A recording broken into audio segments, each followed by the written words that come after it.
Hello, jetons un coup d'œil à l'exercice 41. Donc, dans cet exercice-là, on vous montre un bout de surface de patient, 5 par 3 cm. On dit c'est quoi la dose, la DE, qu'on aimerait que ce patient reçoive. Puis on dit aussi c'est quoi la puissance de notre sonde. On parle qu'on est en mode continu pour la première partie du problème, l'autre partie, pour le B, on sera en mode pulsé, on s'en occupera tantôt. Alors, ça dit que dans le fond, toute l'énergie qui est émise par notre sonde va être reçue par cette surface de tissu du patient. Première chose, dans la question, on mentionne l'irradiance plutôt que l'intensité. N'oubliez pas que irradiance et intensité, c'est deux mots qui veulent presque dire la même chose en termes de formule puis d'unité. C'est pareil, la seule chose qui change, c'est que l'intensité, c'est ce qui est émis par la sonde, l'irradiance, c'est ce qui est reçu par le patient. Donc là, on parle d'irradiance parce qu'on veut calculer l'intensité qui est reçue par cette surface de peau du patient. C'est pour ça qu'on dit irradiance au lieu d'intensité. En termes de formule, ça va revenir au même.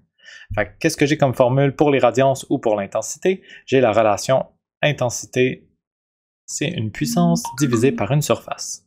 Je connais la surface qui va recevoir l'énergie, je connais la puissance de la sonde, j'ai tout ce qu'il me faut pour calculer l'irradiance qui va être reçue par le patient.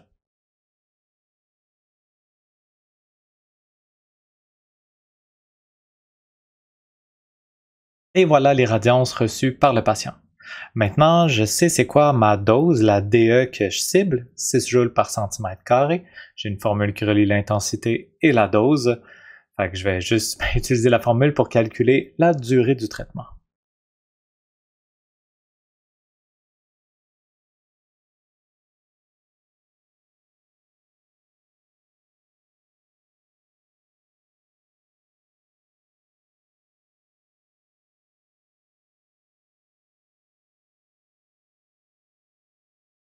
Alors, voici mes deux réponses à la question. L'intensité, c'était 0,08 watts par centimètre carré.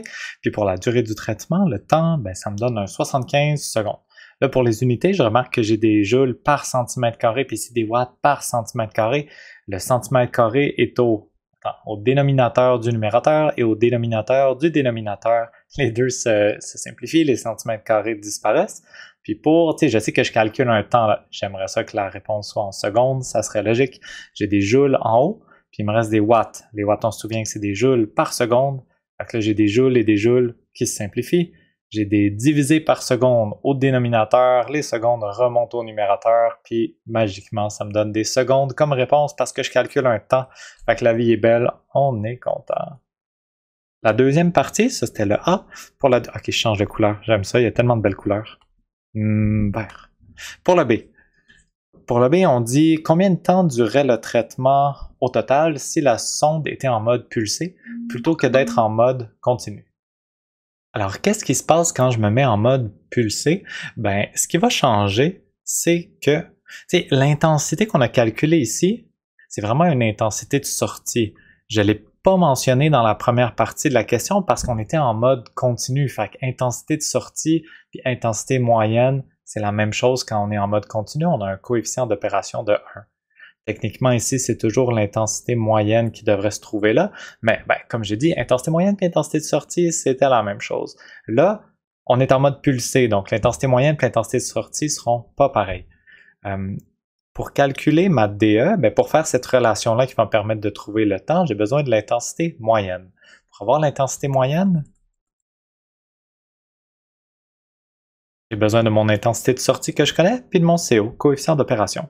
Je vais trouver mon coefficient d'opération avec les informations qui sont données ici. On dit que la sonde émet pendant 0,2 secondes, puis prend une pause pendant 0,8 secondes. Il y a différentes façons de trouver le CO. Les chiffres sont quand même bien choisis, qu'on peut voir relativement facilement que la sonde va émettre comme 20% du temps. Pendant 1 seconde au complet, elle va émettre pendant 0,2, 20% de la seconde, puis elle va être en pause pendant 0,8, 80% de la seconde.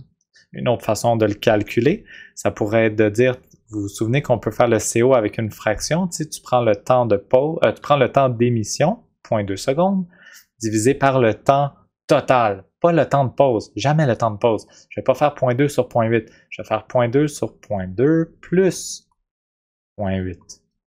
C'est comme quand on dit, ah oui, si j'ai 1 pour 4, le temps de pause est 4 fois plus grand que le temps d'émission. Ma fraction, ça va être 1 sur 1 plus 4, donc 1 sur 5. C'est analogue à cette situation.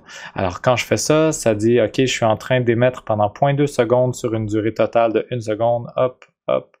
Donc mon coefficient, ça va être 0,2. 0,2, c'est correct, c'est pas arrondi, ça contient toutes les informations.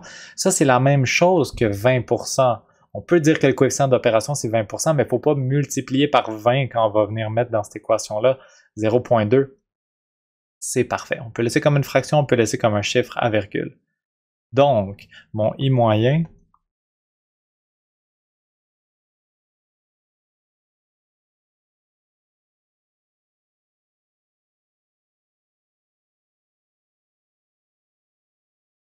et maintenant, je vais pouvoir refaire la même partie de la démarche qui est ici, sauf que cette fois-là, au lieu de mettre mon intensité 0,08, je vais prendre mon intensité moyenne que j'ai calculée en mode pulsé.